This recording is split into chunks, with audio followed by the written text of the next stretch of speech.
for the National Association of Black Journalists. They had a convention. Have you seen any of the clips? This filthy, racist, pig fucker, Donald Trump. Oh, my God. His whole appearance at that convention was to, juice up, or goose up his, white, racist, male backers in this filthy MAGA movement. He strutted on stage like a cock of the walk, didn't he, huh? He's gonna show these Negro women, wasn't he, huh? Well, I don't think that happened. His shitty responses to questions from the moderator was Rachel Scott of ABC News, who, in my humble opinion, is a damn good journalist. She really, really is. And the assembled black journalists, you can hear them if you listen to this interview. I'm sure some of them wanted to rush the stage and grab this obese fuck and rip him limb from limb. But what you heard were, some nervous laughter and some gasps when he said the most outrageous shit, like when he said that Kamala Harris had decided to become a Negro or become black. I'm using the vernacular, these filthy pigs, and if it's offensive, I apologize. But when he said, now she's decided to be black, but he always knew her as an Indian. You don't know shit from Shinola, buddy. I mean, what a stupid, filthy mouth prick Donald Trump is. And the thing that bothers me, and I've said this so many times, is that the only people attracted to him, to Trump, are people who look like me. White males. The pressure of watching Kamala Harris destroy the lead he had over Joe Biden in the polls has the orange prick in an absolute panic.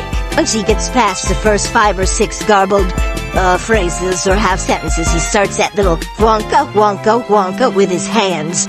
And it's just, oh my God, this guy, Trump, this filthy pig who will not miss an opportunity to denigrate or slam or say shit about a free press. He will not miss a chance to spread racist propaganda. He will not miss a chance to insult black journalists. In fact, in recent years, the NABJ had issued a bunch of statements denouncing this orange bastard's behavior and his attacks on the members of the NABJ.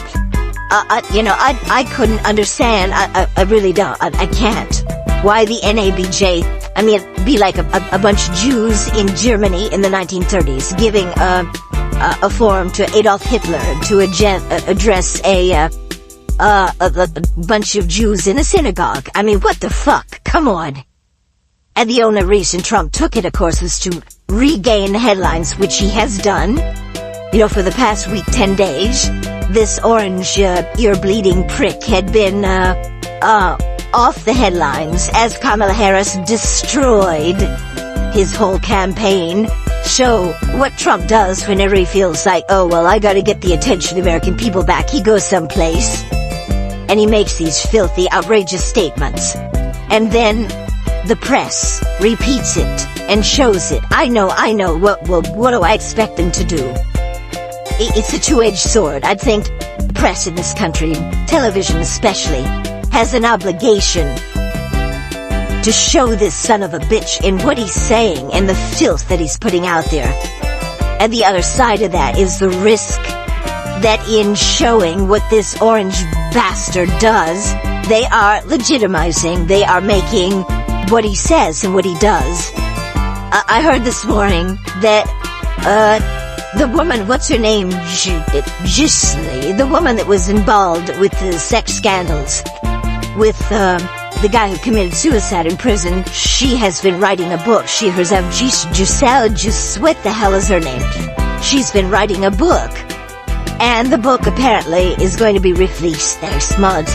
And it is going to have all the details about Trump's involvement with girls, not women, but with girls.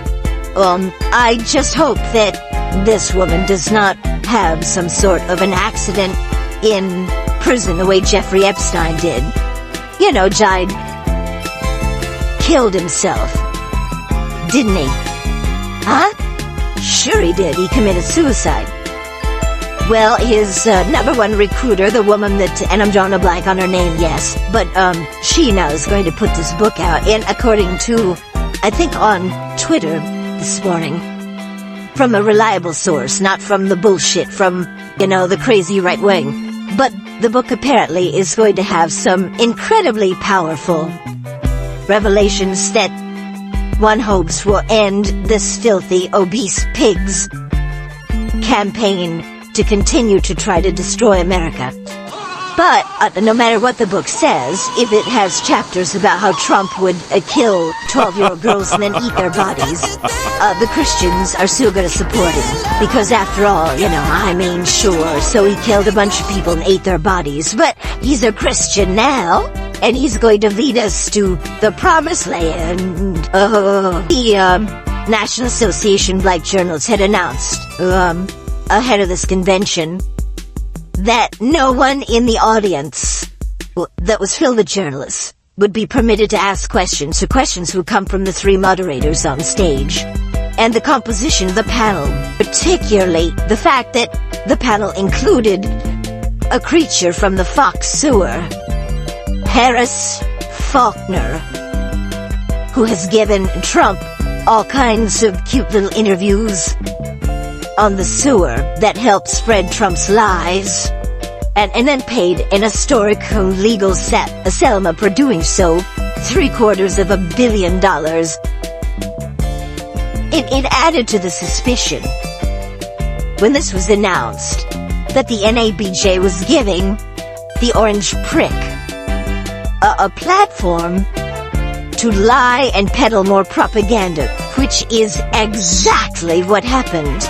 You're a thief!